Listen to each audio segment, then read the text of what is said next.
freaking first cut. Golly.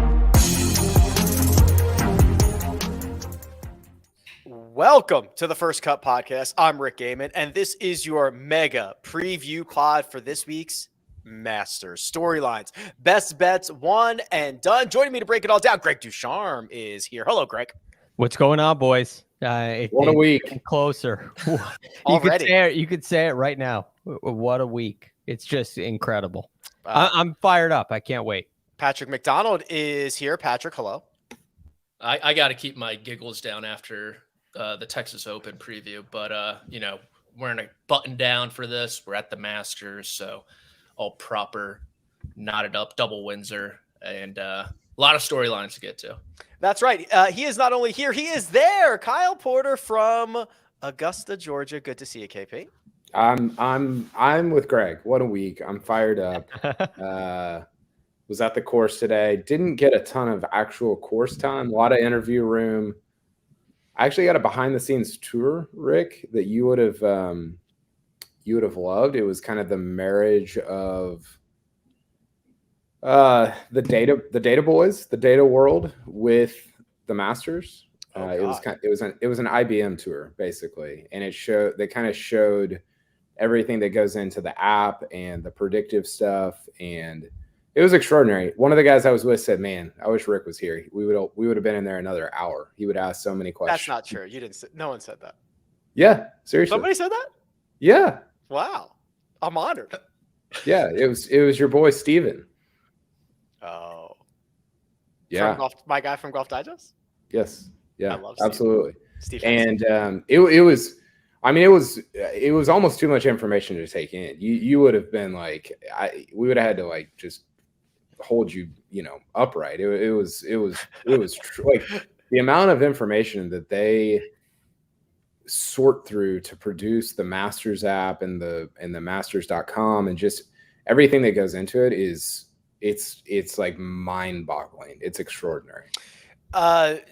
Yeah, first of all, we talked about it the other day, how solid that app is from a streaming standpoint, but from a just everything standpoint, right? From all the predictive stuff, from all the stats, from everything happening in real time, even like the clips that get in there in real time. Like matching a shot to a video clip just in general is like not an easy task. And they do it. What are they going to do it 20,000 times this week or something like 20,000 times. They showed us the sort of technology behind the AI commentary, right? So this year in the app, the thing that they were lacking is you can watch all the shots, but there's no commentary, which feels kind of weird. I don't know if it feels weird, but now there's commentary on every shot. So wait, there's a computer watches the shot and then describes it, and they put that over as the commentator over the video? Yeah. Mark Immelman is in trouble. Wow. They are automating his job. There's there's got to be a lag. Yeah, there's like 30 seconds or a minute or whatever, but that's nothing. The commentary it might not even be that long. The commentary is like they played it for us, and I mean, you can tell it's not like, there's no inflection, there's no emotion, there's none of that. But they give it like this list of things that it could say. Like they showed us this clip of Rory hitting out of the bunker on 10. And the guy says, the computer says, Rory's hitting out of the bunker. This is his third shot on Camille or whatever the hole's called. And he's three under for the day, whatever. Like it just gives you all this. It's basically just information, which is, I mean, it seems like, I guess, normal in like the technological world that we live in, but to do that in basically real time and they said that the next iteration is going to be in like every language. I was going to say, like, wow, if you could do like accents, like Waze or Google Maps. Well, they said the more important thing for them is languages. So you can do it if you're watching Hideki in Japanese, if you're watching, Siwoo in Korea, whatever the language is. Like that's their next goal, is to get it to kind of that level, which is just like, I mean, the technology of Augusta, of like the Masters is so far beyond everything else in golf and maybe sports that it's like just hard to kind of comprehend how far ahead of the curve they are. Yeah, you're right. You would have had to drag me out of that room. Really. Oh, me and Watson would have been having beers, behind the scenes. Yeah, not Tom either. Just plain old Watson. Watson, yeah, my guy. They showed the data that goes into the predictive hole, like they predict each hole, each score, each round, like all this stuff.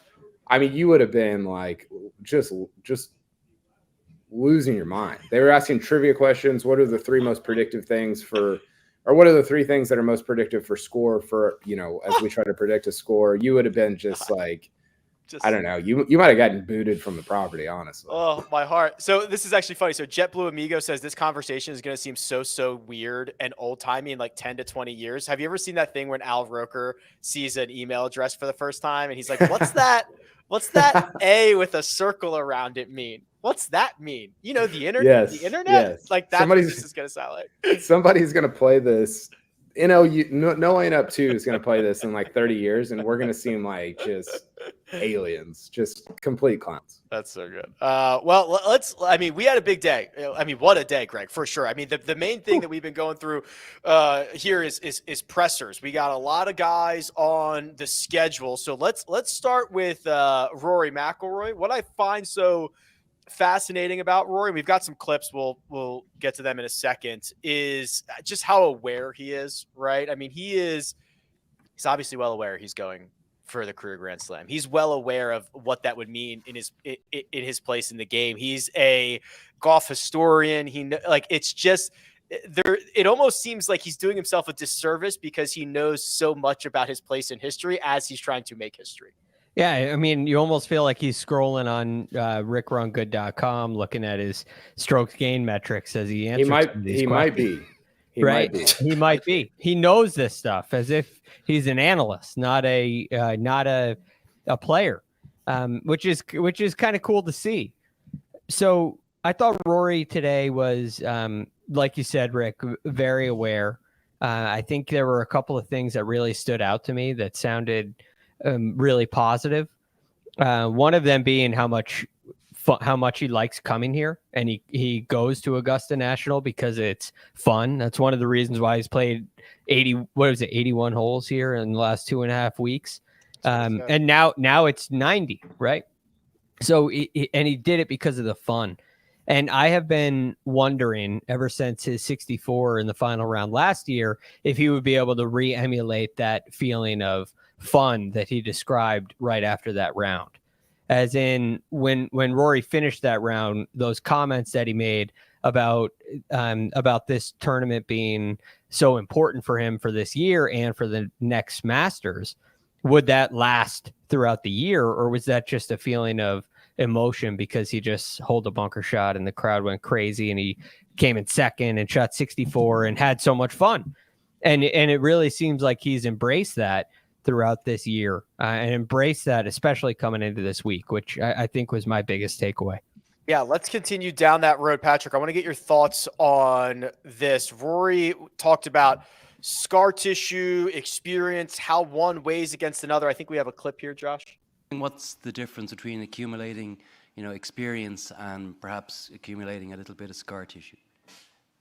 I think you have to go through everything, right? Like I don't think not every experience is going to be a good experience. I think that would lead to a pretty boring life. You have to learn from those challenges and learn from some of that scar tissue that's built up. But, I felt last year that I maybe shed some of that scar tissue and felt like I sort of made a breakthrough. So, I'm feeling as sort of relaxed as I ever have coming in here, just in terms of, feel like my game's in a pretty good place, and I know the place just about as well as anyone's. Shedding scar tissue and having a breakthrough, two things that I heard there, Patrick, from Rory. Yeah, just to kind of echo Greg's point about the final shot on the 72nd hole, he's going to have to parlay that feeling into Thursday in particular. 4 straight over par opening rounds. Did Patrick Reed break him in 2018? That was the last time he was really in contention at the Masters. He wasn't really a factor there. in the back nine, and he talks about scar tissue. He knows his place in the game, like you said, Rick. He knows everything that's up for grabs, what's at stake, and he's pretty much played himself out of these last 4 Masters super early, and so he has been able to shed those expectations. We've seen it with all these backdoor top 5s, top 10s, where he's on the razor's edge and he falls over. Okay, I'm probably not going to win. I'm going to freewheel it, turn in 30, get everyone jazzed up. Maybe he can do it, but he doesn't. So the real thing for me for Rory McIlroy and scar tissue is, what are those expectations going to be like if he opens with a round of 69 on Thursday? Because we have not seen him in that spot in a pretty long time, where it's, holy crap, Rory McIlroy is 3rd on the leaderboard after 18 holes. This is the moment where he usually messes up. So for me, it's, can he play like a kid, like he's having fun, like Greg said, when those expectations are there even deeper into the tournament and when they're even more realistic? Because we haven't seen that in a while. Patrick, do you know how many times he has broken 70 in the opening round? I just know it's 4 straight over par. I think he's only done it 2 or 3 times. I've got it right here. I've actually, nice little plug here, according to thegolfrecord.com, which is now live, which I've been working on building. Congratulations. Thank you. It was live like as of 15 minutes ago. I was going to say, I didn't get an email, or at least I didn't check my email. Yeah. He has broken 70 just twice. Happened in 2011. That didn't end very well. And it happened in 2018, which also did not end all that well. But, you know, those were the 2 years that he played in the final pairing on Sunday. And I think that that's not a coincidence. Rory's a front runner. He always has been. I think he probably, like, if he wins majors in the future, that's probably how he'll win them.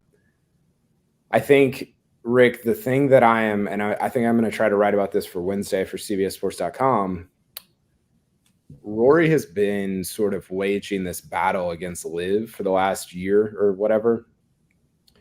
But for this week, Rory's kind of forever war at Augusta is with himself. And that's what happens when Tiger and Jack are giving you green jackets and you don't actually have one yet. It becomes a war with yourself. And he kind of I asked him about that today, and he was like, yeah, it's emotional and it's mental. It's not physical, obviously. I think everybody knows that. And I think it is above everything else. I think it's fascinating to watch athletes, but not just athletes, anybody, be kind of in a war with themselves. Because you can talk about, like, let's just take Lamar Jackson trying to get to the Super Bowl. You're like, well, the defense of the other team, like, that's what turned the tide. Like, that's what kind of kept him from doing that. If Rory doesn't win the Masters ever, it's only on him, right? Like, it's just, and that's unique to golf, but it's also unique to Rory, I think, at this place. And I think it's a fascinating thing to watch. And the way he ended his interview on Tuesday, I've got the quote right here. He says, "I don't need to do anything differently this week. Which maybe probably need to open in the 60s. I go out and play the way I know I can, get myself in with a chance to win. And then, you know, those last couple of hours on Sunday, this guy like got me kind of fired up. Those last couple of hours on Sunday, it's not about whether the course sets up well for you. It's about who can hold it together the best." And that's what I want to see, is like, what is Sunday afternoon with Rory in this sort of like war with his own like internal war? What does that look like? How does that play out? That to me is the most is the most potentially fascinating thing that could happen at this Masters. Yeah, I really enjoyed your question. I really enjoyed his presser in general. He had a couple of other thoughts here, Greg. I want to hit a couple of them. Let's play the clip about playing 9 holes with Brooksy, Josh. You know, it's not as if I don't see, you know, some of these guys at home on weeks off. You know, I see Brooks quite a lot. I see DJ quite a lot. we sort of all practice at the same place. So yeah, but as you said, I think the more face time you get with people, the more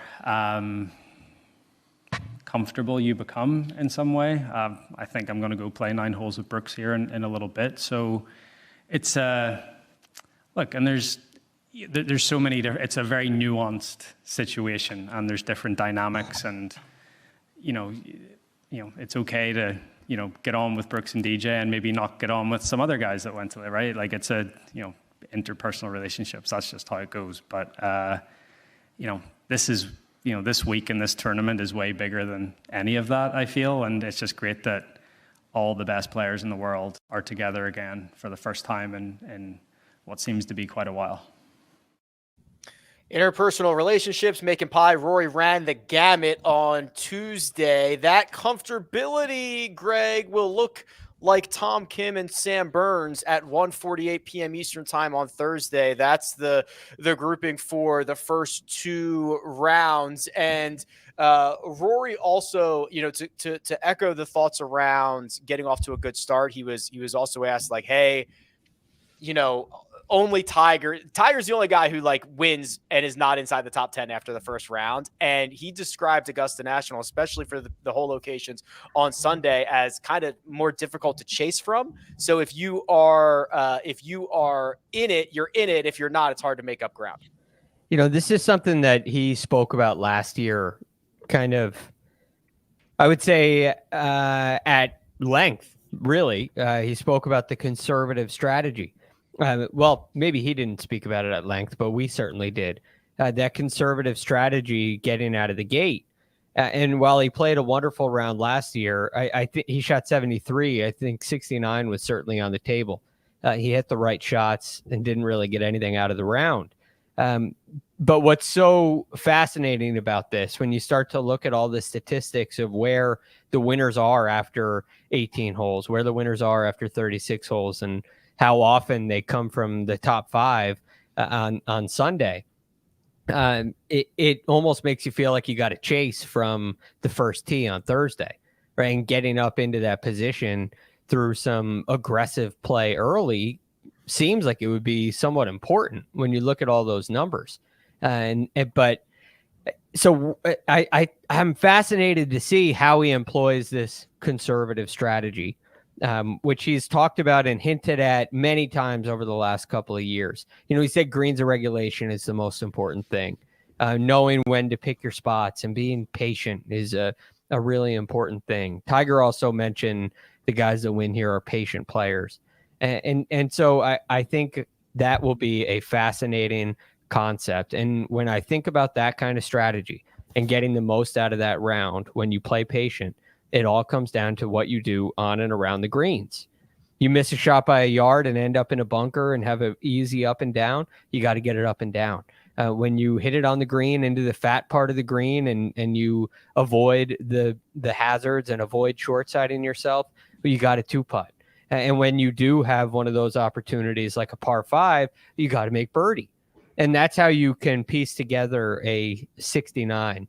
But it has to be a match of execution and strategy for sure. Greg, 12 of the last 15 Masters winners have been in the 60s after round 1. Yeah. And you got to go back. I think it's since 2005. Everybody's been in the top 10 after round 1, other than, well, I think it was Tiger in 05 and then Tiger in 2019. We're not in the top 10. Everybody else has been inside the top 10 that went on to win, which I think, to your point about Augusta, it's hard to, and somebody said that, maybe it was Rory or maybe it was Tiger today, said that just chasing, I think you just said this also, is just, it's hard. Yeah, Rory said that. And I'm curious about, you were saying that Rory, his strategy is to be more conservative. Did he say that in his press? I don't remember him saying that, or was it a different interview? That was last year. And we spoke about it beforehand. He said, the guys that have won here, and I'm paraphrasing when I say that, but he talked specifically about a conservative strategy last year. Well, and I think that, I heard an interview with him yesterday on Sky Sports where he was like, you need to be more aggressive. And it's like, well, I don't know if he knows like what I think he's like talked himself into both sides of that sort of idea, right? Of being aggressive or being conservative. I think my question for you, Greg, is remember in 2021 when Phil won the PGA, and at some point on Saturday afternoon, you're like, hey, this event, no matter what happens, this is about Phil. Like that's it. Like that's the whole deal. Yeah. What does Rory have to do for this tournament, this Masters, to become like whatever happens, it's about him? Like for you personally. For me personally, I think if Rory shoots a 70 or better on Thursday, that's all it would take. That's lofty. Yeah. That's wow. Yeah, I think. I mean, it probably takes another good round on Friday, right? Okay, I say, after one round, it's hard to say unless he's the leader. If he's the leader on Thursday, the event turns into a Rory show. No question about it. It's a Rory show now. I was going to say if he leads on the back nine on Sunday, like if he steps on 10T with the lead. No, I think it's earlier than that. I'm with you, Rick. I think it's earlier than that, you too. can't compare a 51-year-old Phil Mickelson to a 33-year-old Rory McIlroy with ample opportunities to recapture at the Slam. Yeah, I don't disagree, but it's not like he's 23. I mean, he how many he has to bear the burden of shooting an opening round 68 and this thing becoming him. I disagree with the first round thing. Okay. I think it's at least a Friday night lead. No, I mean, I'll agree with that. Does it depend at all? I mean, what if Rory's 3 shots back on Friday night and it's a bunch of guys that you're not familiar with, right? Yeah.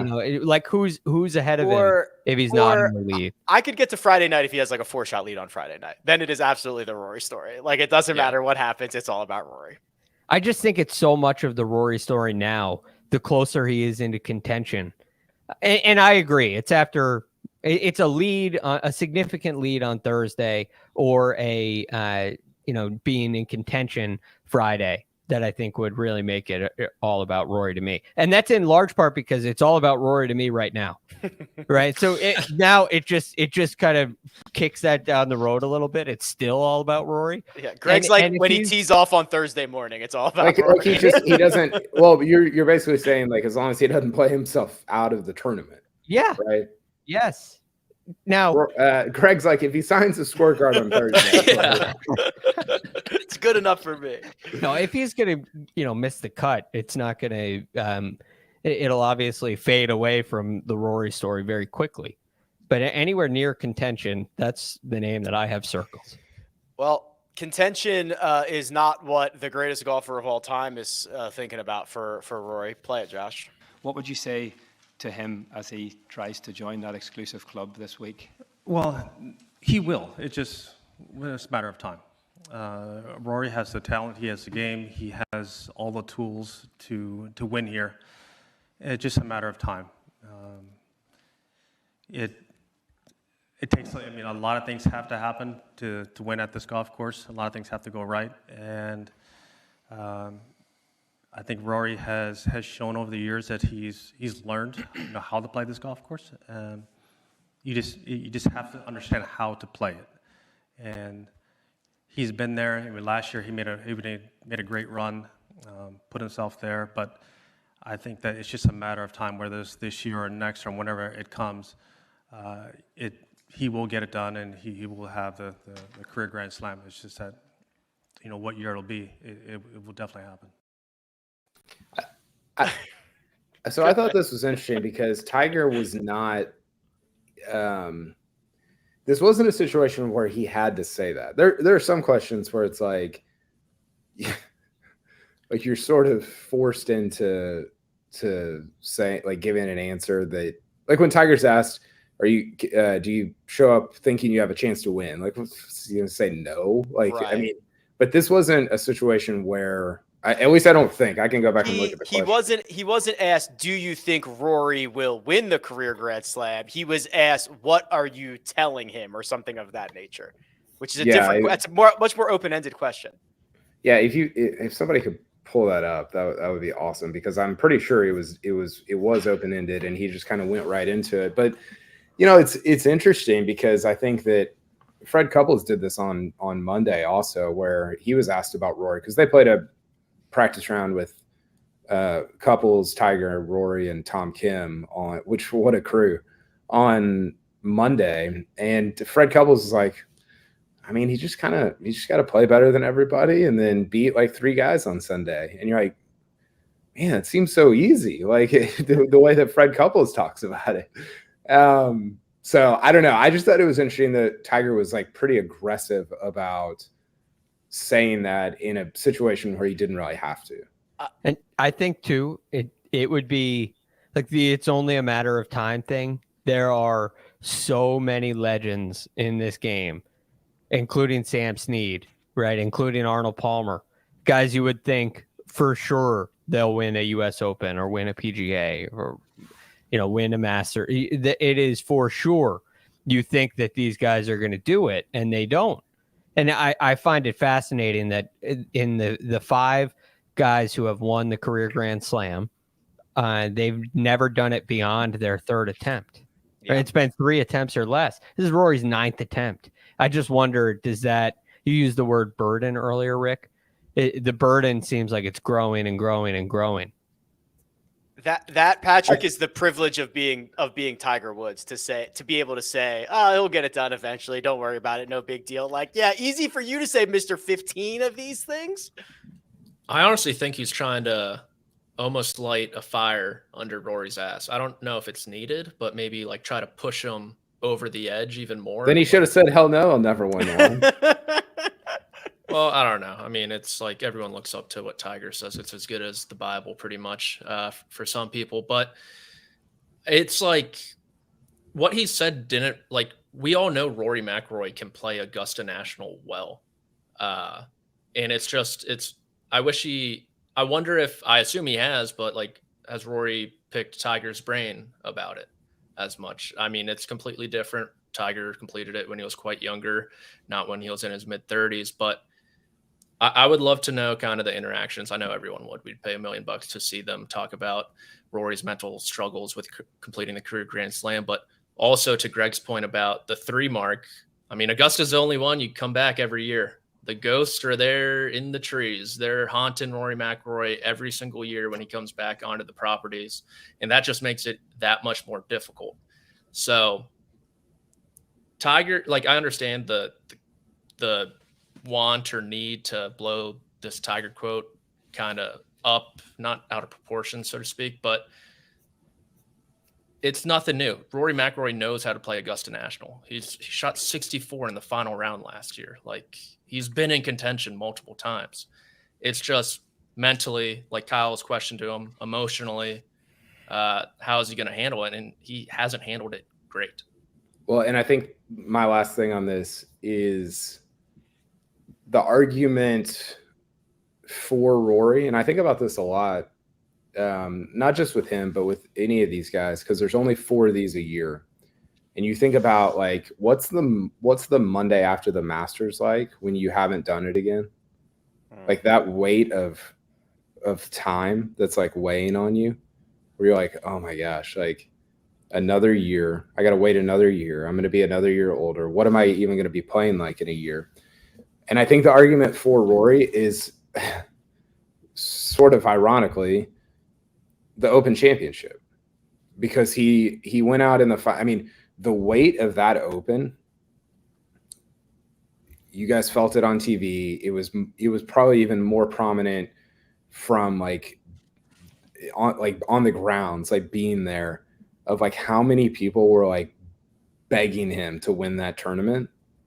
And he didn't shoot 75 on set. He didn't like, he stayed in his world, and he didn't like make putt. He didn't like put a score together on Sunday, but he didn't like wilt. And I do wonder if, like, having gone through that, because that was kind of the first time in a while that he's been like, hey, Rory's going to win a major this week. Like that hasn't really happened that often over the last 8 years. Right.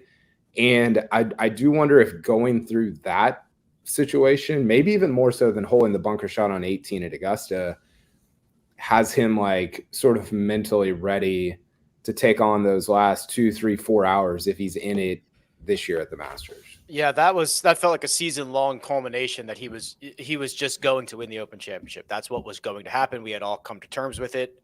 It was going to happen. It obviously did not. Transition to Tiger here, Greg. The Big Cat, quarter century, 25 cracks at Augusta National. He is going out with, oh, my heart, Victor Hovland and Xander Schauffele. That's the group for the first 2 rounds, which gets me excited and nervous and everything in between. But Tiger kind of addressing his own future, lack thereof. Let's run it, Josh. Quick follow-up. When you're playing this course, does it ever cross your mind this could be the last time? Yes, it has. I didn't know. I mean, last year was kind of didn't know if I was going to play again at that time. For some reason, everything kind of came together. I kind of pushed it a little bit, and I was able to make the cut, which was nice. And yeah, I don't know how many more I have in me. So just to be able to appreciate the time that I have here and cherish the memories. I don't know how many more I have in me. Tiger finished 47th last year, Greg. We saw him at Riviera I guess that was a couple of months ago at this point. And we're going to get something. I don't know what we're going to get, but it's going to be a lot of fun. It's going to be a lot of fun. And I do think that it's a good group, very good grouping for him. I don't have any issues with that.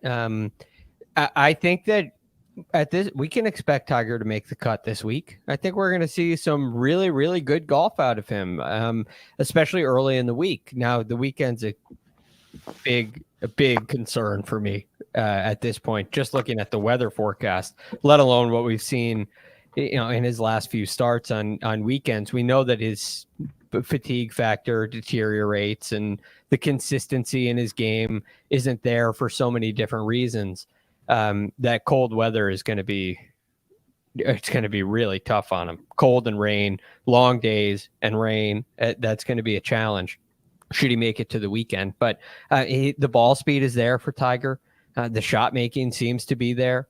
And I love that he was out there working on his short game, his putting, his wedge play on Sunday night. Putting an emphasis on that, I think, is the recipe for Tiger to make the cut, put together good rounds, to shoot under par on this golf course. It hinges on his short game and putting, in my opinion. The bar was very low, obviously, Patrick, but Tiger off the tee at Riviera was his best driving week since August of 2020. He gained strokes on approach for the first time since September of 2020. Obviously, he didn't play much in there, but I think that I'm at least more positive on him this week than I have been in quite some time. Ooh, I kind of disagree based off his press conference. I felt like it was a pretty stark contrast, his tone from February to April. Just his willingness to, he's like, I'm going to be in the buggy in 3 years. I'm just waiting for to be out there with Freddie. And you heard Joe LaCava saying he's in quite some pain now. And he even talked about, even though his endurance may be better, the pain's even worse. Mm-hmm. So I'm actually, my expectations were lowered from that press conference. And then you combine that with the weather, like Greg said, soft grounds, it's going to make Augusta National that much more difficult to walk. We saw it last year. He shot 78 over the weekend. He did putt poorly. He did actually putt somewhat decent there at Riviera. So like Greg said, it's going to be, can he make enough 5 to 8 footers to get himself through to the weekend? I think that'll be the key, but the weather draw is not going in his favor. What he said did not exude confidence, in my opinion. So I think he's really up against it this week. Here you go, KP. I'll tee you up on this. Yeah. So Thursday, 85 degrees. Friday, 68 with rain, a lot of rain. Saturday, 55 degrees with a lot of rain. I hope you brought layers because you've got a lot that you're going to have to deal with over there. And obviously Tiger's going to have to deal with a lot. Yeah, I always bring layers. You know that, Rick. I do. Yeah, I agree with Patrick. It did not sound, and this is a little bit of what I was kind of getting at last year of like, everybody kept saying like, oh, once he's healthy, and you're kind of like, wait a second, does this get better, or like is the best case scenario that it stays the same? And the thing I think that is weird. So first of all, Rory said, hey, if Tiger could walk, he'd be one of the favorites. And you're like, well, that's not great. Like that doesn't. And what he was trying to be like complimentary and positive, but like it sort of that like tells the story, right? And I think what's so weird is when you look at other sports, when you look at athletes in other sports, when they lose, like their career starts to deteriorate when they lose the ability to do the thing they're best at. So Tom Brady can't. He's a bad example. Let's say, I don't know. Give me a like Michael Jordan can't like shoot that well or like jump and dunk anymore, and like his career deteriorates. Strangely, Tiger can still do the actual act of hitting a ball as well as ever. He just can't get to the next ball to hit it, which is not really part of, I mean, it's part of the event, but it's not really like the thing that makes him good at what he's good at. No one ever said this guy is an elite walker to the right. Ball. He's still and it's skillful. like it's such a strange thing that like walking. Yeah. Stroke saying yeah, like literally approaching your ball, like literally like. So I like that's a very kind of weird thing to me that he's still, and you watch him swing on the range, and you're like, it looks pretty good, but the fact that he's in more pain, the fact that the guys that he's playing with are talking about like, if he could walk, he'd be kind of in this, and you're like, well, that seems like a real problem, like for the actual tournament. So I don't know. I think Tiger can make the cut. It was kind of sad to hear him at the very end. He was talking to, I can't remember who asked the question, but he was saying, I don't really sleep. I don't sleep that well, and I think about all the shots at Augusta National in my mind. So basically he's saying like, I can take on this place and win it with my mind, which is what he did in 2019 in a lot of ways. I just can't physically like get to the ball to hit it. So he's got his swing in his mind, which you're like, if Tiger has that, he always has a chance, but he kind of doesn't have a chance because he can't physically get to the ball to put those two things together. All right. Well, as mentioned, he's got that, what was it? Is it afternoon tee time on 10:18 Eastern on Thursday? No, late early. Although it's really not like waves, but it's 10 a.m., 10:18, and then 7:18.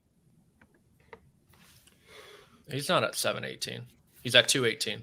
I'm an idiot. So or I 1:18. Okay, I thought this was wow. Okay, I might have screwed this up. I thought this was showing me round 1, round 2. It was showing me Eastern time, Pacific time. So I hate when that happens. Disregard everything I have just said about tee times. Yeah, absolutely. I hate it for you. Yeah, that's on me. I think I need a break. So we will.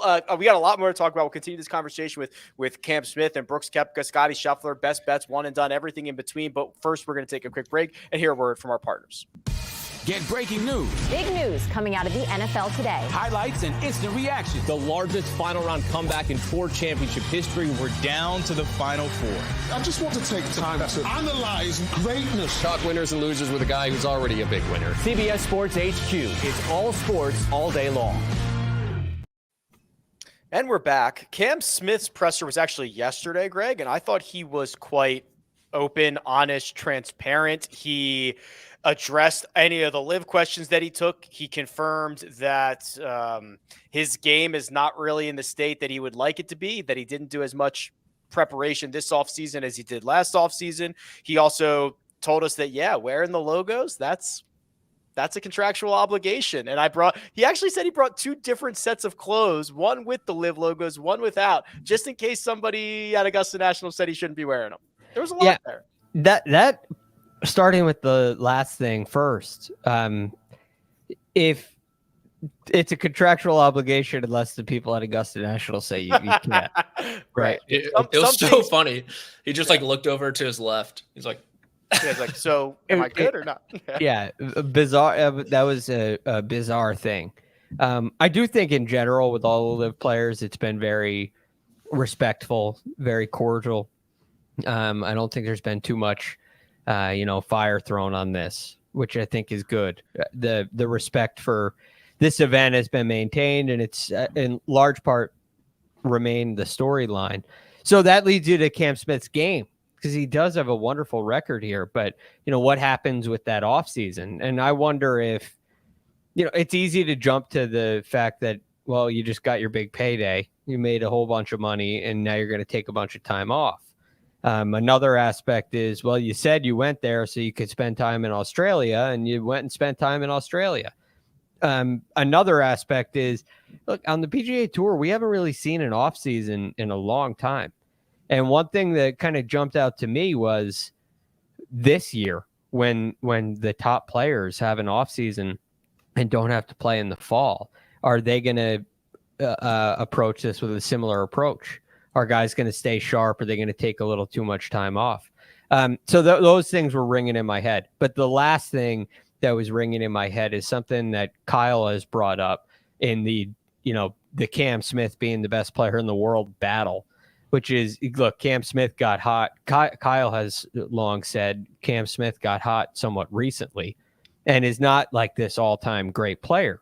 And so correct me if I'm wrong there, Kyle, but basically what that speaks to me is you can't just put the clubs away and expect to be on this heater when you come back, right? The heater doesn't necessarily stay. And so it's taken him a while to get it back, but you don't know if you ever will, because maybe what you did the last year and a half was kind of an anomaly. And I think that's a real potential. Yeah, that was my take. I think it's not just a Cam Smith take. It's a Jason Day take. It's a Jordan Spieth take.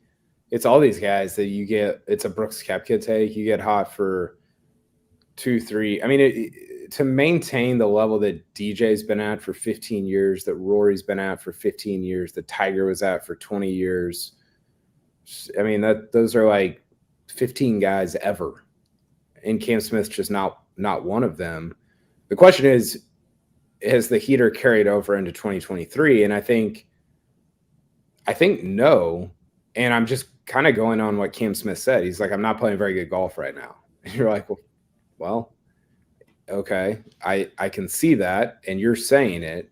So I don't know what else I would buy into, or what else I would even believe. I will say, I thought Cam Smith was really good on a lot of the LIV stuff on Monday, and I think he should get a lot of credit for that, because he's the only guy they sent out there. He wasn't like, he was just like, hey, here's the shortfalls, or here's the downfalls of LIV. Here's the shortcomings of LIV. Here's where we've struggled. He was asked about rushing the green on 18, and he's like, yeah, basically, like, I think we're good there. Like, that's probably not going to happen.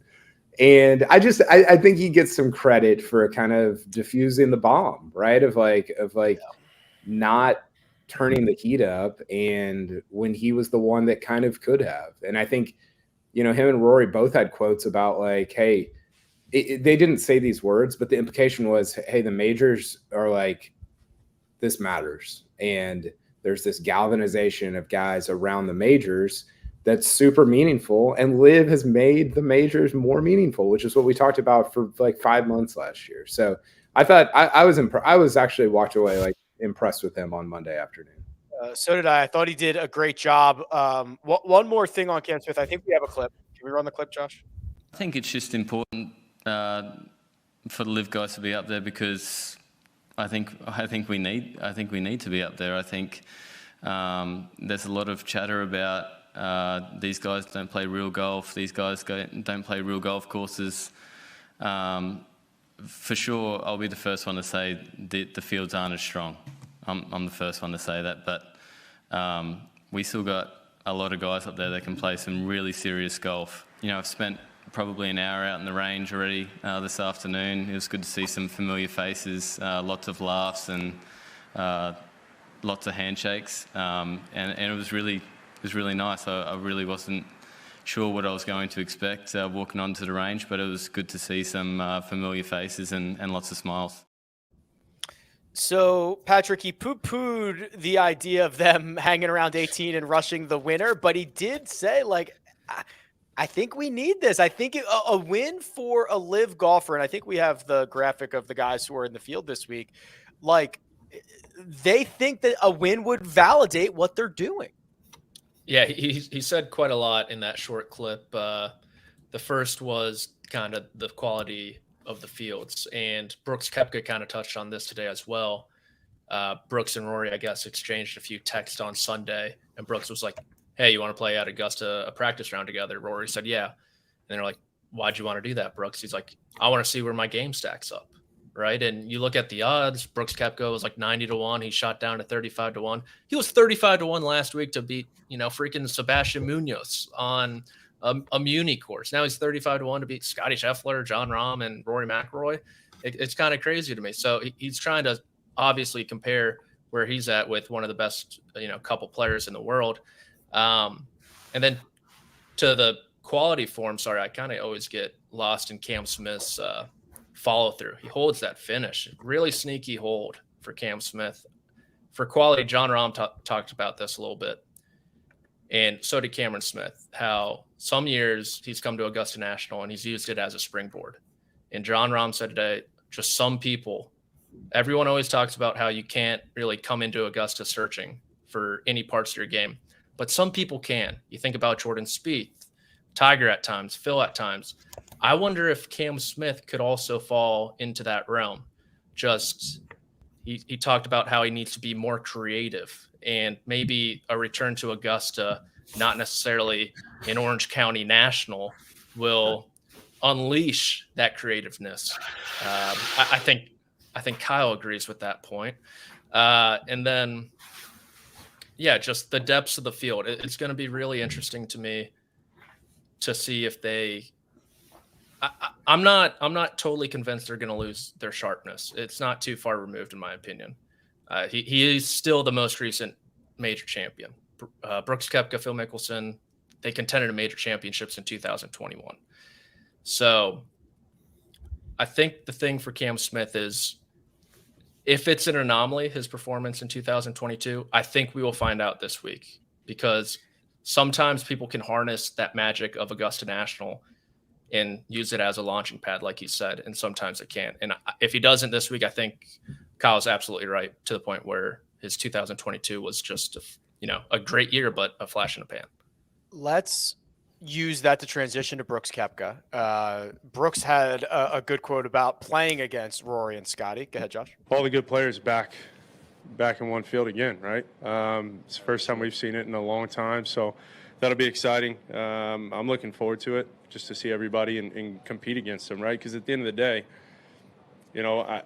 I'll be honest, I do miss playing against Rory. I do miss playing against Scottie, and I'm sure they miss playing against us as well. And that's a fact, right? You always want to play against the best. And that's just going to make, like you said, Augusta even more special. But, yeah, I think if one of the LIV players does win, I think it'll be definitely a huge statement for LIV.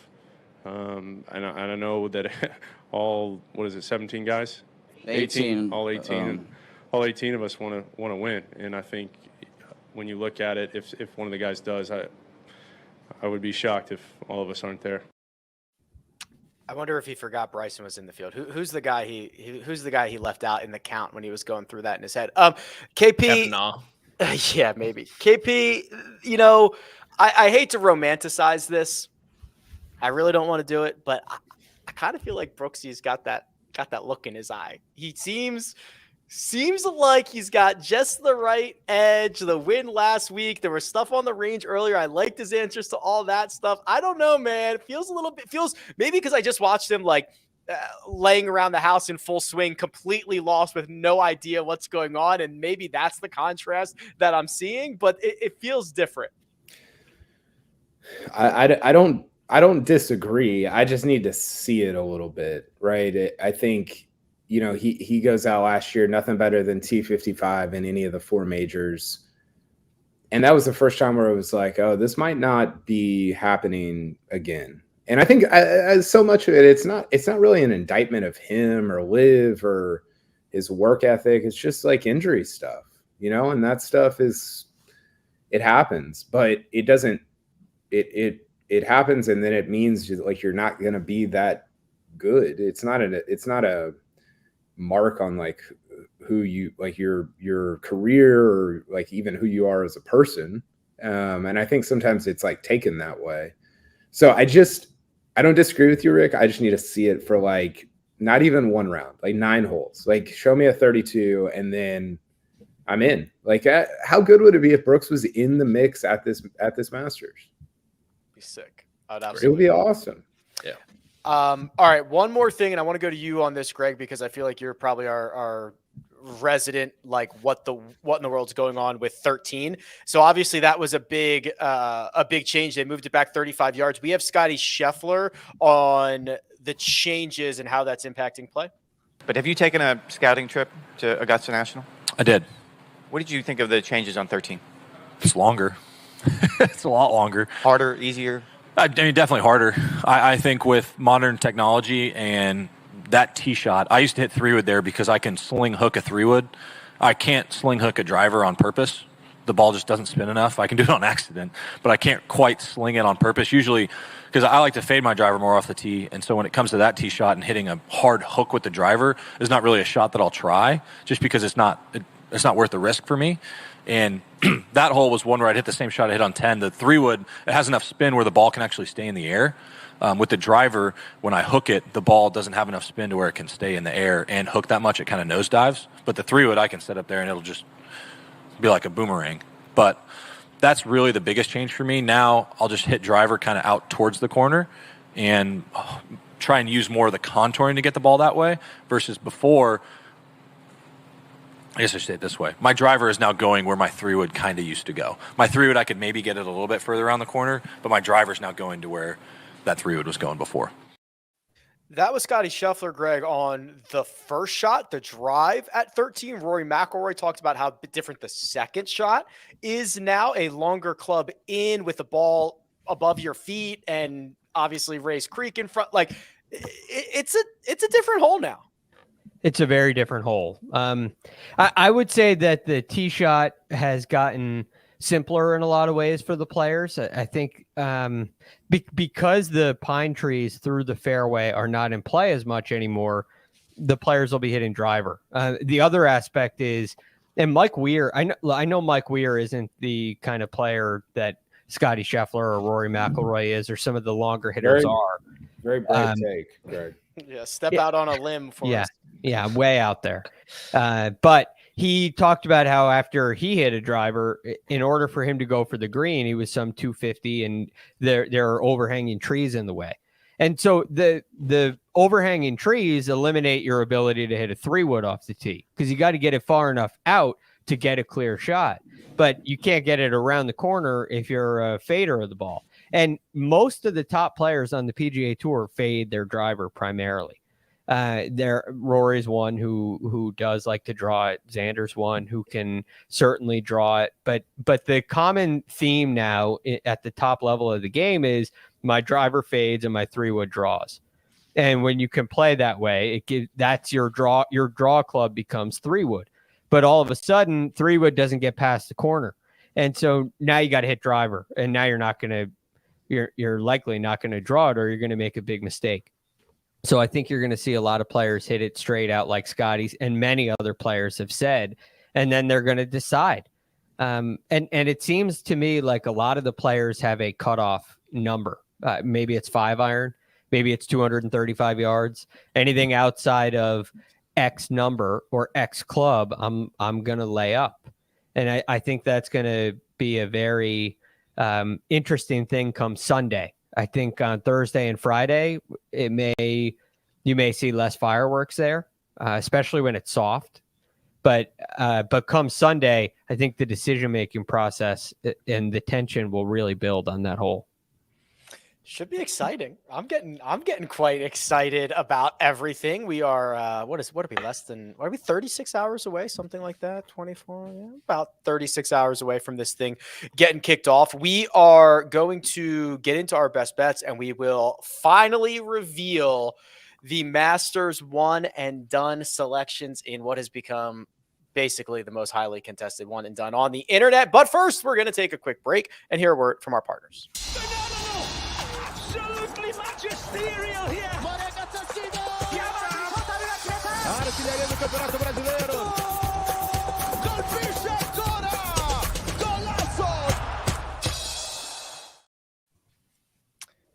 Yeah, CBS Sports with their very own 24/7 soccer football network. How long until we get a 24/7 golf network? Soon. Too long. On the horizon. Next week. If Rory wins, maybe. Yeah. Tiger wins. Okay. So here's what we do. We take our $100. We go over to Caesar Sportsbook. We put 50 on a matchup. We put 30 on any finishing position that we want, and then 10 each on 2 separate outrights. And we've got a pretty eclectic card here. Let's see it, Josh. And we'll start with our matchup side of things. Patrick, you have opted to take the biggest dog out of any of us. What have you taken in your matchup? I hate this bet solely because of the weather, cold, rainy. That is not Patrick Cantlay's MO, but Patrick Cantlay plus 130 over Jon Rahm. Jon Rahm's approach numbers at Augusta National over the years, actually pretty poor. And you think about the one course this year that they've played, big greens, undulated, high elevation changes. It is Kapalua. He did win, but he did actually lose strokes on approach that tournament as well. So not too keen on Rombo's chances this week. I've heard some rumblings about his ball striking thus far. And Cantlay has been better than him from tee to green over the last 3 months. So I'll take him at plus 130, and hopefully the old injuries don't creep up. Cantlay over Jon Rahm for Patrick. Greg, you are on the other side of the Patrick Cantlay conversation. What have you chosen here? Yeah, I've gone with Xander Schauffele over Patrick Cantlay. Love this. You look at what these two guys have done in majors. This is the thing for me. Patrick Cantlay every year comes into this tournament and checks every box. He comes into the Players every year and checks every box. He's a great fit on most courses, but there are some tournaments where he doesn't seem to deliver to the expectation that we all put on him. Xander, on the other hand, does. I mean, they've played in a very comparable number of majors. It's 23 for Patrick Cantlay. It's 22 for Xander Schauffele. Xander Schauffele has 3 times as many top 10s, 6 times as many top 5s. His performance in majors has been far superior. And I think when you look at their games right now, I think they're very comparable. And so I'm looking at this course history. I'm looking at major championship performance. I'm looking at their current form, and I'm thinking Xander's got the edge, and he's the dog, so that helps. That's right, he is. I've opted for a favorite. That's Justin Rose over Siwoo Kim. I just like Rosie around Augusta National, and Siwoo might give me literally anything. KP, a couple of flushers out of your matchup. What'd you pick? Yeah, real quick. Josh, can you pull up this comment at 5:58 p.m.? Because it's just getting under my skin and I need to address it. That one? Talking about number 13. They're taking the risk. So this comment says they're taking the risk reward factor out of the equation.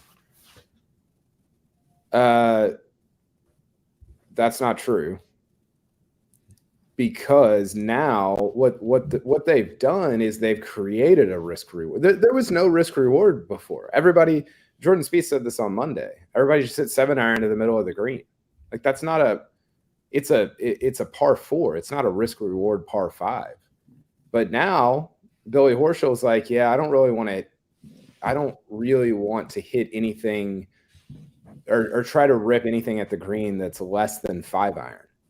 Well, guess what that is, Rick? It's risk. That's risk. That is like the definition of risk reward. So you can go way up and try to make your 4, or you can take the risk and try to make 3. And you're going to see a bunch of guys in contention on Saturday and Sunday taking that risk because it's going to be more the variance is going to be greater than it was before. Yeah, I think you're going to see a bigger range of scores made. Like you might have you could in theory have the same scoring average, but I think you'll get a bigger range of scores. You don't agree with that, Patrick? I disagree. I think a lot of players have said they expect a lot more 4 to 6s as opposed to 3 to 7s. But it's kind of like what Greg and Kyle said. The first 2 days, yeah, I'm sure these guys are going to be laying up, ease into it. But once you're in contention, holy crap, I have a par 5 in front of me. I need to step on the gas right here. Yeah, it's like I don't normally like to hit 4 irons using a baseball stance, but I might think I have to right now. So like Kyle said, the risk reward is definitely into it. I think Spieth hit it, on the head thing. It's much more entertaining to watch a guy hit a 3 or 4 iron into that green than a 7 or 8 iron. And like Greg said, grappling that decision over the weekend when the nerves are there, when you have to make, such a crucial decision at such a crucial time. I think the change is great. Yeah, and decision-making is a skill. Speaking of 13, my head-to-head matchup features Justin Thomas, who has struggled with number 13 over the years at times.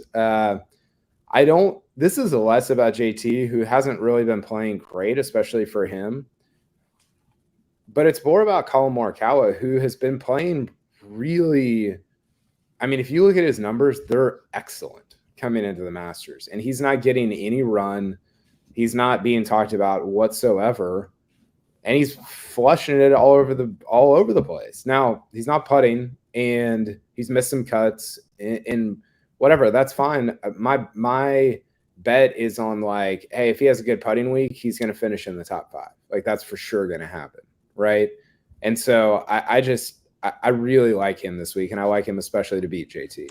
Yeah, I'll foreshadow. We're going to talk a lot more about Collin Morikawa in just a few seconds. Finishing position, anyone that we want. We have 3 top 20s, 1 top 10. I'll just get out of the way here. I took Jordan Spieth to finish inside the top 10. I'm ready for it. I think he's got the magic, the creativity, the confidence was good. I liked his presser. I like the way that he's playing coming in. Giddy up, Jordan Spieth to finish inside the top 10. And Greg, we kind of have to get out of the way because the other boys, they found the same wager. Where'd you go with your finishing position? Yeah, I'll get out of the way here quickly too. I went with Shane Lowry. He finished 3rd here last year. But he has had some kind of up and down performances, but I think his tee to green stuff has been a lot better than you may think. He's 19th tee to green. He's 24th approaching the green for the year. And in his last 4 events, he's gained 5 or more strokes in 2 of them. I think this golf course will bring out the creativity and some magic for Shane Lowry. The other 2 of you, Kyle and Patrick, have found the same golfer that the chat believes is a creative player. So, Patrick, why don't you get us, for the uninitiated, up to speed on one Gordon Sargent? Up to speed is a good term, by the way. Thank you. Kyle, have you watched him at all this week? I have not been out there, but I got some intel that it's unfathomable. Really? Yeah. Oh, like there, I heard some stuff about like, hey, this is like better than some of the other guys on this board when they were at the same point in college. Okay. Yeah. Like some of the bigger names on this board. Yeah. I know Data Golf, I think amateur ranking wise, he's like pretty close to what JT and Spieth were when they were his age. So combine that with the speed. Max Homa was gushing over him in his press conference today. He played a practice round with him, and then he played with Brooks and Rory. So Gordon Sargent, number 1 ranked amateur, just won the NCAAs last spring, I guess, last summer. And I mean, the kid hits it. I read Brentley Romine's article on golfchannel.com, just the numbers he was having into some of these greens. Yeah. I think number 5, he hit an 8 iron, I believe. Same with maybe 11. He might have had like 150 in. So that's just ridiculous. So if he can keep it on the map, I think 8-1. I peppered the hell out of low amateur too. Just full. I'm sorry, 2.5-1 for low am. I peppered the hell out of that. But top 20, 8-1. Yeah, a lot of the same stuff for me. Data Golf has him as the 90th ranked player in the world, not amateur, but player, which is not that never happens for. I mean, you just don't see amateurs ranked in the top 400 really in terms of their rankings. And yeah, I mean, it's really interesting because, you know, even thinking about the 97 Masters was on Golf Channel last night, and you're like, man, Tiger looks like so different in terms of the way he hits it than everybody else in this field. And that just keeps happening in different generations, right? You know, like you said, Homa talking today about like, he was even more impressive in person than what I had heard or read about or whatever. And I mean, Max Homa's the number 7 player in the world, right? So this is kind of a sucker bet because there's a lot of hype around him going in. But yeah, I'm in. If you give me a prop bet of Gordon Sargent over JT, I'll take that too. Mamacita. Gordon Sargent's at Vanderbilt right now. So he is officially the number 1 ranked amateur in the world. The ball speed numbers are pretty crazy. Now, this is big difference between being in a sim stall versus being out on Augusta National, but he sits at 185 miles an hour, which, just to put that into perspective, would be 5th on the PGA Tour. It's basically between Cam Young and Wyndham Clark. Okay, that's where he sits. And if he really cuts one loose, goes and gets that personal record, 197 miles an hour, which is disgusting. It's different. Yeah, it's fast. Very. Homa said he's not even going after him. Yeah, we're doing a Twitter Spaces tonight for the Masters, so we'll do some. If people are listening, tune into that. We'll talk about his ball speed, playing with Rory and Brooks, all that stuff. All right. Well, the boys have taken Gordon Sargent top 20 at 8-1 outrights. We've covered most of these guys. I went with Scottie Scheffler and Colin Morikawa. I'm just like pretty sure Scottie Scheffler is going to win this golf tournament. I just have no reason to believe anything otherwise. For 18 months, he's done exactly the same stuff: tee to greening, golf courses to death, find a little bit of a hot putter. Patrick, I will run this back right to you. You and I share Colin Morikawa, so tell us who your other guy is. Other guy Greg touched on, Xander Schauffele, 25-1. He's one of 9 players this calendar year to be gaining over 2 strokes per round, and 2 podium finishes here the last 2 odd years. So 2023, bring me another one. The last one, first place. KP, overlap on Colin Morikawa here as well. Finish out the rest of your card. With the Spieth part, you mean? Yes, please. Yes, please. Yeah, it's just like it's an auto fill-in for me at Augusta. He's been better than normal, at least for his last 5 or 6 years leading into Augusta. And when he plays well in the first 3 months, here you go. Yeah, I pulled these numbers. Nice. When he plays well in the first 3 months, as you see here, so 2014, 2015, 2016, 2017, 2018, 2021, it just matches up exactly with his best finishes at the Masters. Now, could be coincidental. It's not, but it could be. And he's playing pretty well going in. And I don't mean he's going to win, but I think he's going to be in it. I mean, have you guys considered the guys that are playing well, right? Like going into this, like who could be in it on Sunday? It really could. Brando was saying this on Monday, and he was talking more from the LIV perspective. This could be like an all-time epic Masters, but it kind of like, and we say this every year, whatever, but it kind of could be Scheffler, Spieth, Rory. If you want to throw Brooks in there, Morikawa. I mean, if you're Mackenzie Hughes, like, what are you thinking about on Wednesday night? Yeah. Top 20 pays a lot. I was just going to say the same thing. Top 20 pays a lot of money. Like getting a crystal vase for making it a 3 on 15 or what? Yeah. Let's hone in on those par 5s, baby. We'll talk about Scottie in a minute, but It's just like so many of the top players are just cruising into Augusta. It's going to be, I can't wait. It's going to be awesome. I can't wait for Thursday. We've been circling all these similar names, Greg. You're kind of able to put a bow on it for us. Give us your 2 outrights here. Yeah.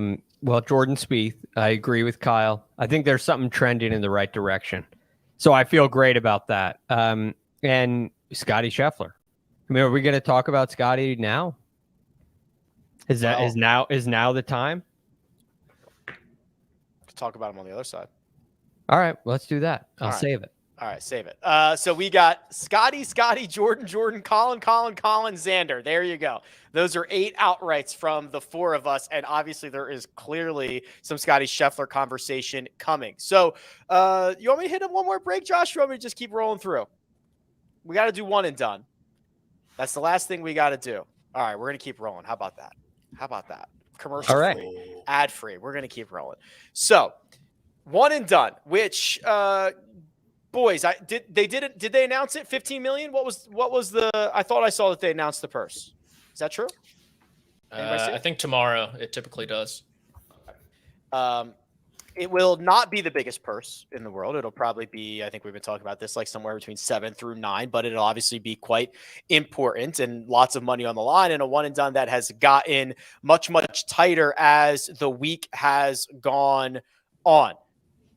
Greg, you are in the unfortunate position of being in last place with $4 million, but you are in the fortunate position of being a lone wolf. Please tell us who you have opted for this week. I guess now is the time. Now's the time. Yeah. Scottie Scheffler. Look, from a one and done perspective, there's a couple of things here, and I'll speak like an expert who's in last place. So forgive me, but there's a lot of golf left. The Masters is one of the events that has the stickiest course history, as we say in the biz, right? This is where the best players seem to play well all the time. And there are other venues like TPC Sawgrass or like the match play, for example, where while the purse is really big, the volatility is really high amongst the best players in the world.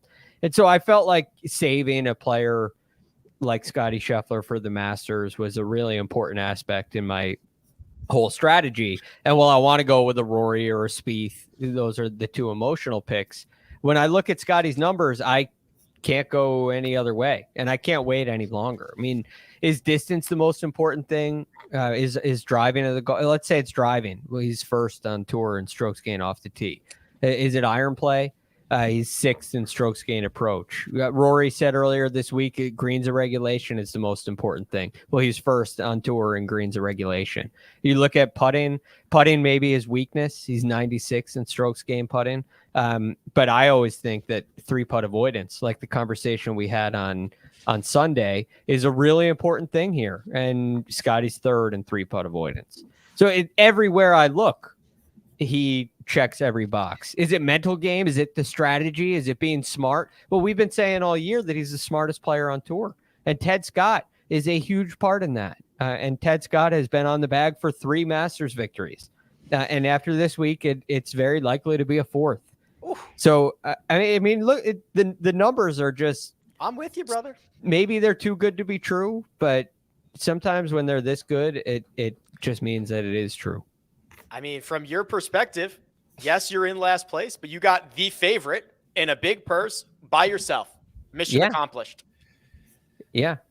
I'm happy right now. We'll see how I feel it on Sunday. Always great on Tuesday afternoons are always. I did it. Yeah, right. You did it. Patrick, you have a $1.3 million cushion on Greg. You're at 5.3. You are $400,000 behind Kyle. And you, too, have found yourself a solo act. Who'd you pick this week?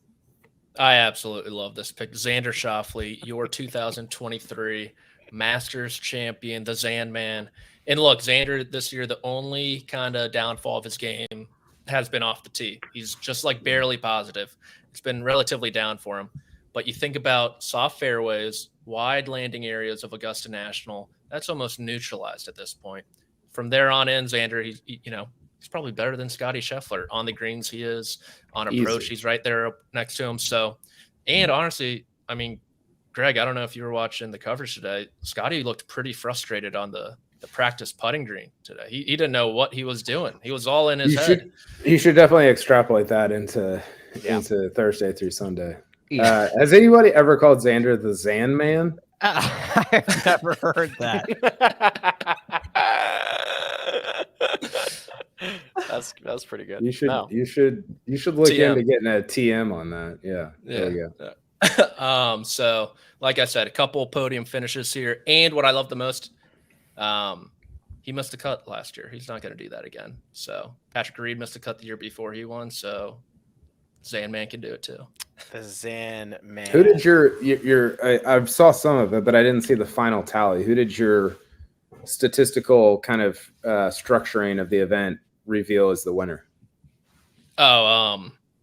So we had to keep in Rory and Scottie, but I eliminated them just because of defending champion, history, all that stuff. But the statistical stuff was Rahm, Cantlay, Spieth, somehow JT. I mean, I can't shake that guy, even though how critical I've been of him. He's just always there.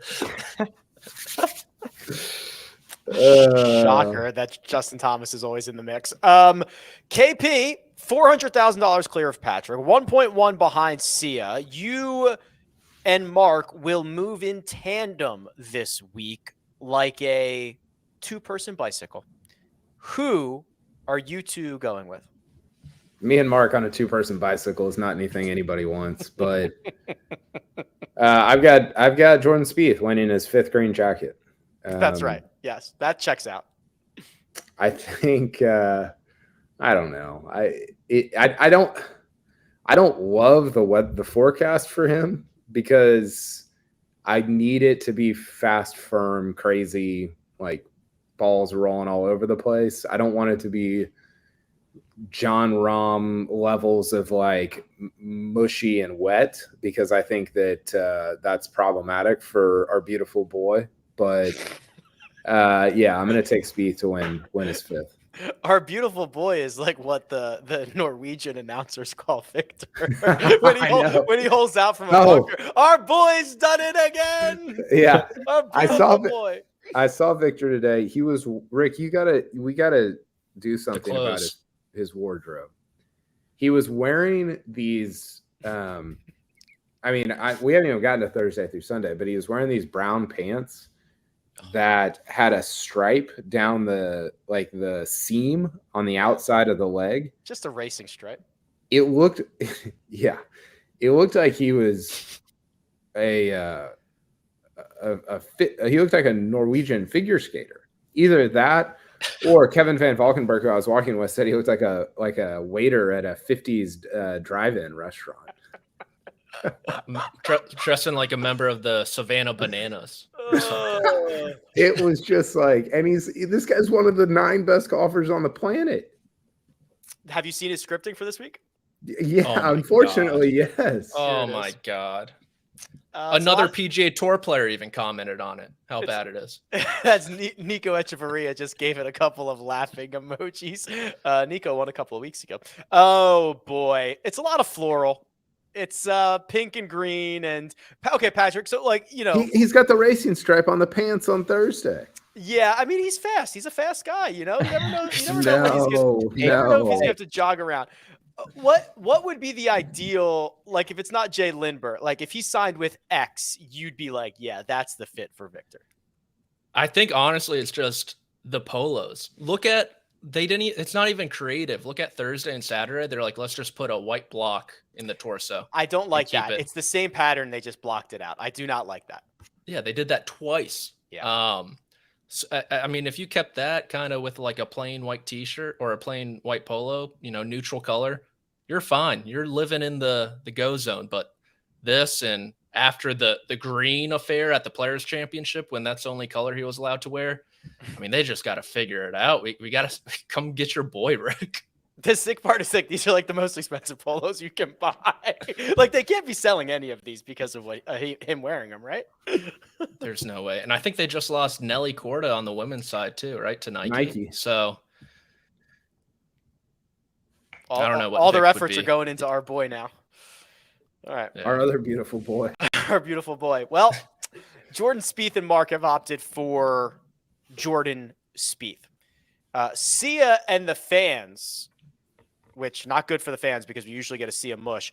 They're in the middle of the pack. Sia 6.8, fans 7.2 have gone for, oh yeah, that man, Rory McIlroy. Oh, big bopper. Greg, you're shaking your head. Oh, it's funny that we normally get to see a mush. He's in the middle of the pack. Yeah, that was just a drive-by on him.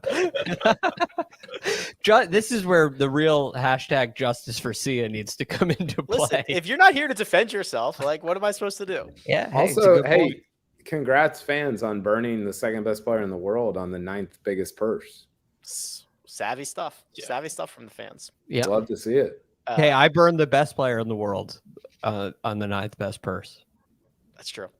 Yeah, that's why you're in last. Right? Now, Kyle M is in third place, $100,000 ahead of the fans, 1.4 behind me. And there was a question in the chat.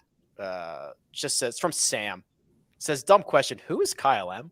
I've been watching all the shows since the Sony. Thanks, Sam. And I've never seen or heard from this mystery man. Yeah, that's right. That's basically what he is. He is the man of mystery. The M stands for mystery, Kyle Mystery, and he submits a pick each week, and he is so vital to the day-to-day that happens around the first cut that we don't even ask him to come on. You know, it's just he's too busy. This is below him. So he submits a pick and he's in third place. Porter's evil twin. We met him once. Kyle and I had the luxury of meeting him, and we were on our best behavior because we didn't want to feel the wrath of Kyle M. Yeah, he was great. He we took a picture on a stage at the Phoenix Open, and I was concerned that he was going to fall off the back of it. He kept back. It was like one of those things where somebody's on like a dock and they keep backing up for a photo and they just fall in the water. That's what I thought was about to happen. So it was disconcerting stuff, but he was a great guy. I had flashbacks. I used to date a girl who had zero spatial awareness. So you'd be at a bar and she'd keep like backing up like into people and bumping them, and it would honestly probably the reason it didn't work out. It would drive me absolutely up a wall, and I was having some horrible flashbacks when I saw Kyle Mystery like stepping back. I was worried about that big time. I have a question. I was thinking about this last night. I don't know why, but if you said something extremely inflammatory about your significant other on the like right now on this podcast, just like something insane, how long do you think it would take until they found out about it? Mine immediately. She's probably watching right now. So Greg, I think I'd get away with it. And he's actually thinking I could get away with it. Let her rip. But I would never do it anyway. I don't have thoughts like that. But I could get away with it. I'm telling you right now. Like forever. Like she would never find out. There's a real possibility of that.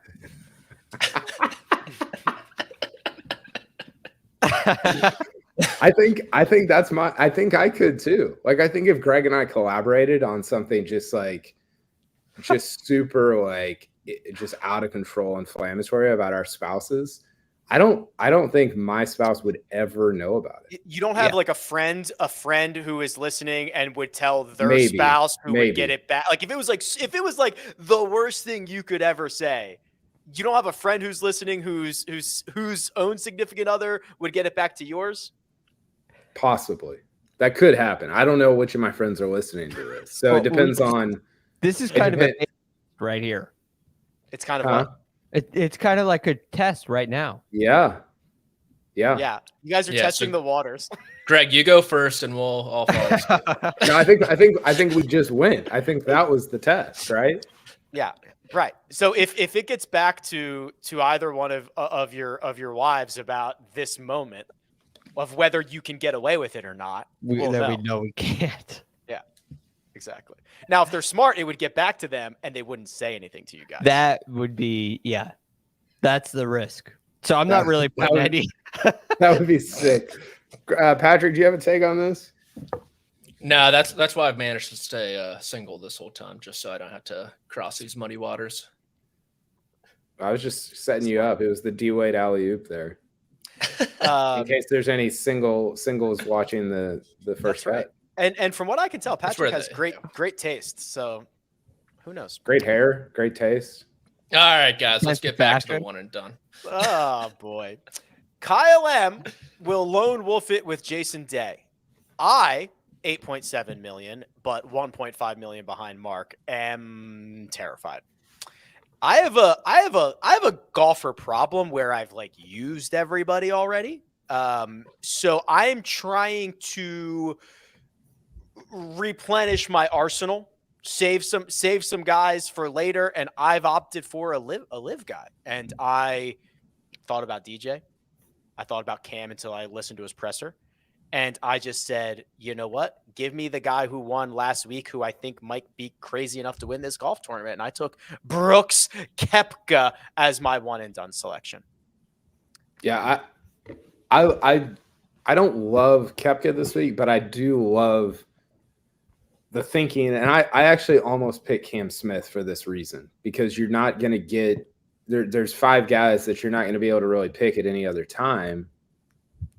I thought about DJ, and I just ultimately am not. I will take one of those guys at a major this year, because you don't get them anywhere else. But I couldn't quite do it at this one.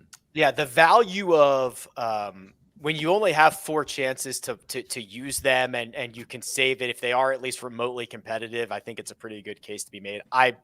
I don't love it. I'll be honest with you, but I'm just going to try to survive it. And then Mark, as we already alluded to, has gone with Jordan Spieth. Mark is $1.5 million clear. I do think we have him reeling. He actually tweeted out, Greg, he open sourced his one and done selection this week. I saw that. Which, if you know Mark, he has a year's worth of one and done selections already pre-selected. So the fact that he opened it up, this dude is struggling. Yeah, I actually commented on it. I said trouble in paradise. Sandy Lyle. Yeah, so that one was a little that was a little concerning. The mental warfare. Look at that. Yeah, so he says I've hit a fork in the road, and then he used this emoji, the hand smacking on the face. I'm not convinced on who to use my first cut one and done pick on at the Master. He's good at hashtags. I've used Scottie. I want to save Rory. I've used Rahm. My mind is all over the place. Spieth, Cam Young, DJ, Xander? ? Who do you like? Wow. I love that he tagged Spieth in the second one, just in case. like Jordan's opened up his men, just oh, good. Mark's got me this week in one. Yeah. He needs more pressure. God.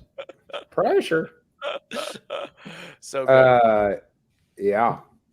I'm pumped about this week. It's been so fun already. I am buzzing. What a week. What a day. What a week. Absolutely buzzing. Any final thoughts quickly before we get out of here? Anything else? I'm sweating already. It might be because of our beta test that we're running. There's a knock on the door right now. I can hear it. Yeah. Hey, if you haven't seen it, I put it out there earlier. The Charles Schwartzel Siwoo Kim handshake from 2021. Just go look it up to get you in the mood for the Masters. It's an abomination, and I just cackle every time I see it. It's so funny to me. It's like the best thing ever. And then top 12 finishers get an invite to next year. That's probably more important this year than past years, so keep an eye on that. Did you see the tweet from Deep Fried Egg, Patrick? I did not. Bob Herrick said Jason Kokrak and Taylor Gooch are playing with Sandy Lyle in his last Masters. And Deep Fried Egg said Sandy Lyle is actually playing with Jason Kokrak and Taylor Gooch in their last Masters.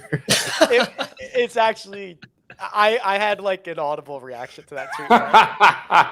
I read that tweet and I gasped. I was like, I'm so God, that is so good. It's so good. It was a perfect tweet. No notes, just absolutely perfect tweet. Yeah. The next time you see us will be with the round by round recaps. Now, you will be able to find us here on the Golf on CBS YouTube channel. You will be able to find us on the big CBS Sports YouTube channel. And you will be able to find us on CBS Sports HQ, which I believe you can get to cbssports.com/live is what I'm going to say it is. And then also, obviously, in the app and all that fun stuff, you'll be able to access us. So they are putting the first cut out there to the masses. So we will try to be on our best behavior, but certainly no promises. Thursday, Friday, Saturday, Sunday. Big thanks to producer Josh. Does all the hard work behind the scenes. Patrick McDonald, available on Twitter at Amateur Status. Greg DuCharme at The Real GFD. Kyle Porter on site and available at Kyle Porter CBS. You can find me at Rick Run Good. This has been The First Cut. We'll catch you next time.